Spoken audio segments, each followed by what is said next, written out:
一つお断りをしておく。これは創作ではない。大乗は強者の味方をする。小者は弱者に服する。その間に位置する者たちは仮面を身にまとう。バーチャル怪談百物語。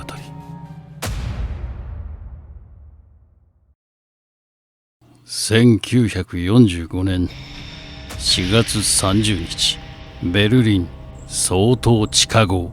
第二次世界大戦の帝王は青酸カリと拳銃で死んだ。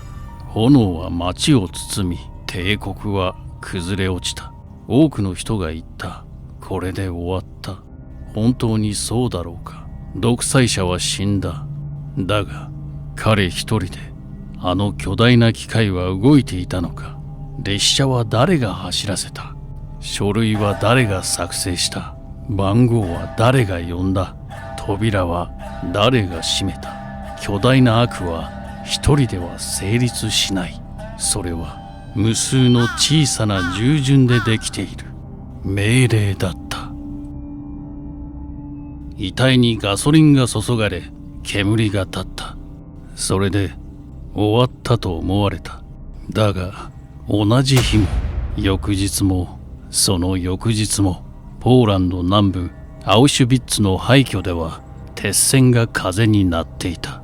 番号がまだそこにあった。腕に刻まれた番号が、帳簿に並んだ番号が。1945年11月20日、ニュルンベルク。世界は法廷を開いた。一部の者は裁かれた。だが1961年4月11日、エルサレム。書類を運んだ男アドルフ・アイヒマンがガラスの被告席に座った。そして言った。命令に従っただけだ。普通の顔だった。それが世界を震わせた。もう一人、医師ヨーゼフ・メンゲレは法廷に立つことなくブラジルで逃亡生活の末に死んだ。判決はなかった。記録はすべて残っている。日付も名前も番号も。だからこそこれは怪談になる。1945年ベルリン。世界を焼いた男は地上に出ることなく終わった。名はアドロフ・ヒトラー。戦後多くの人が口にした命令だった。その言葉は盾なのか、それとも告白なのか。もしヒトラーが地獄に落ちたとするなら、その地獄は彼一人のものなのか、それともここで問いが生まれる。裁かれなかった者たちはどこへ行ったのか。歴史は記録する。だが記録は全てを裁かない。地上の法廷には期限がある。証拠がなければ終わる。逃げ延びれば終わる。だがもし終わらない法廷があるとしたら、そこでは誰が裁くのか。ヒトラーは地獄に落ちた。そう信じることで私たちは安心する。悪は一人だったと。だがもし悪が構造だったとしたら、そしてその構造の中に普通の人間がたくさん紛れ込んでいたとしたら、怪談はここから始まる。独裁者の死ではない。従った者たちの沈黙から幽霊は出ない。出るのは問いだ。この言葉は人間史上最も多く使われた弁明だ。戦場で、法廷で、会議室で。それは命令だった。ポーランド南部、霧の朝。そこにあったのは工場でも兵舎でもない。人を番号に変える場所。名はアウシュビッツ。ここでは名前は消える。生まれた日も家族の記憶も祈りも残るのは数字。腕に刻まれた番号。記録簿に並ぶ番号。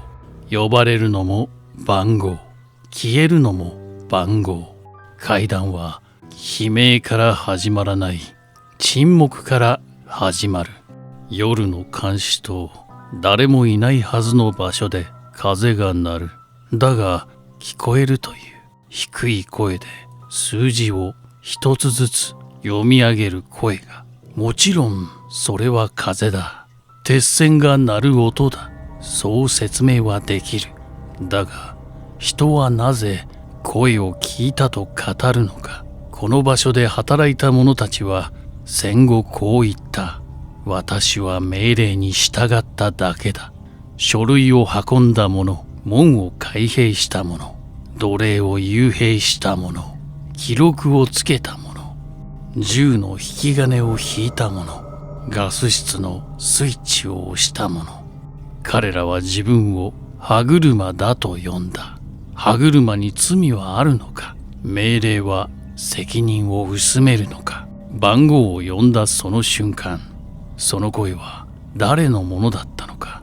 夜になると風が記録簿をめくるという。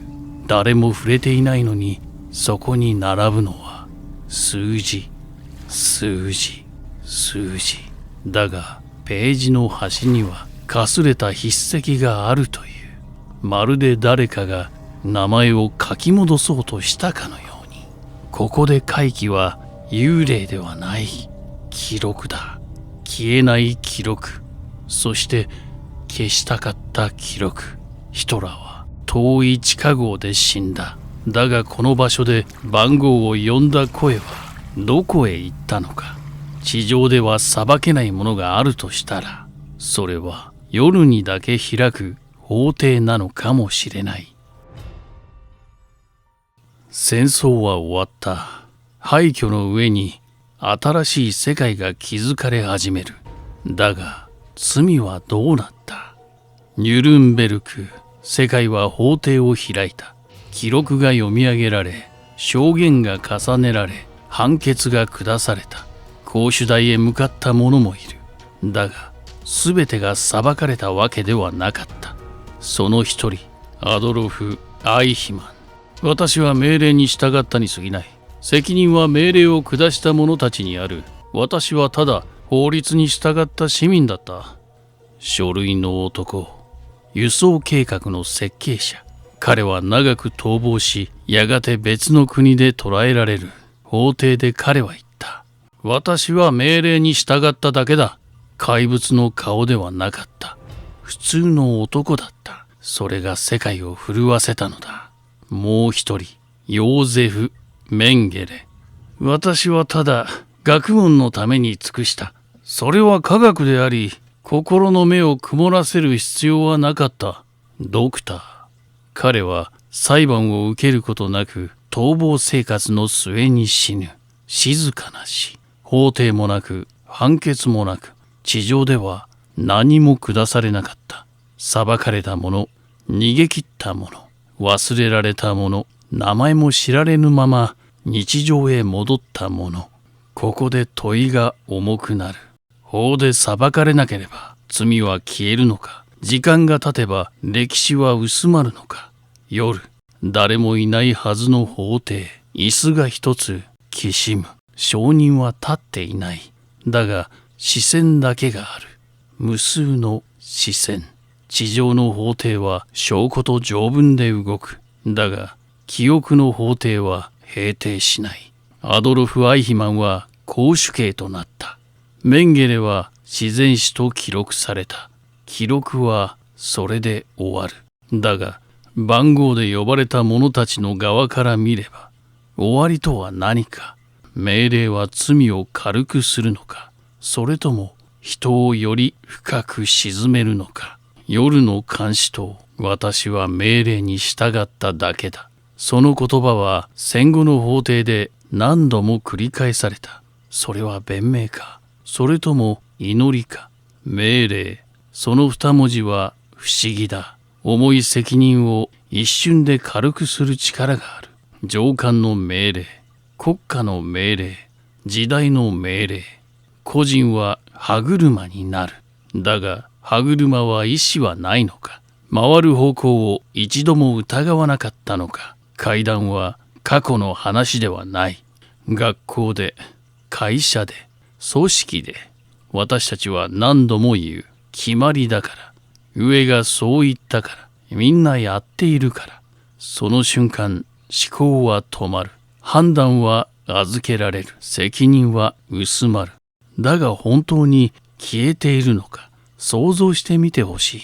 夜の法廷、証言台に立つのは特別な悪人ではない。ごく普通の顔、家庭を持ち、笑い、眠り、老いた人間。その口から同じ言葉が出る。命令だった。すると、傍聴席から声がする。数字だ。一つ、また一つ。名前ではない。番号。罪を分散させる。だが、分散された罪は消えるのか、それとも無数に増えるのか。ヒトラーは一人の独裁者だった。そう思えば楽だ。だが、悪が構造だったとしたら、そしてその構造に普通の人間が無数にいたとしたら、階段は遠い国の話ではなくなる。私たちはいつでも歯車になれる。だが同時に歯車になることを拒否することもできる。命令は免罪符か、それとも最初の選択だったのか。夜の監視塔に響く番号は過去だけを数えていない。今も静かに問い続けている。そこには裁判官はいない。黒い報復も傷血もない。静かな空間、そして無数の視線。被告席に立つのは特別な怪物ではない。独裁者でもない。名前も知れぬ一人の人間。かつて書類を運び、門を開け、番号を読み上げた者。あるいは命令に従い何も疑わなかった者。地上の法廷では証拠が求められる。条文が読み上げられる。弁護があり、判決が下る。だがここには条文がない。あるのは記憶だけだ。番号一つ、また一つ。誰かに呼ばれる。怒鳴らない。責め立てない。ただ呼ぶ。私は命令に従っただけだ。その言葉が空間に落ちる。誰も反論しない。だが消えない。やがて気づく。この法廷には被害者しかいない。そして同時に被告もまた自分自身であることに。悪は怪物の顔をしていない。平凡な顔をしている。命令という形でやってくる。空気という形で忍び込む。ヒトラーはもういない。地上の物語はそこで終わる。だが構造は消えたのか。命令という言葉は世界からなくなったのか。最後の法廷は死後にあるとは限らない。それは夜一人になった時、自分に問いが浮かんだ瞬間に開く。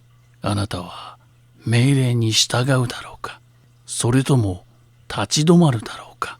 番号は今夜もどこかで呼ばれている。だがそれは過去を数えているのではない。未来を数えているのかもしれない。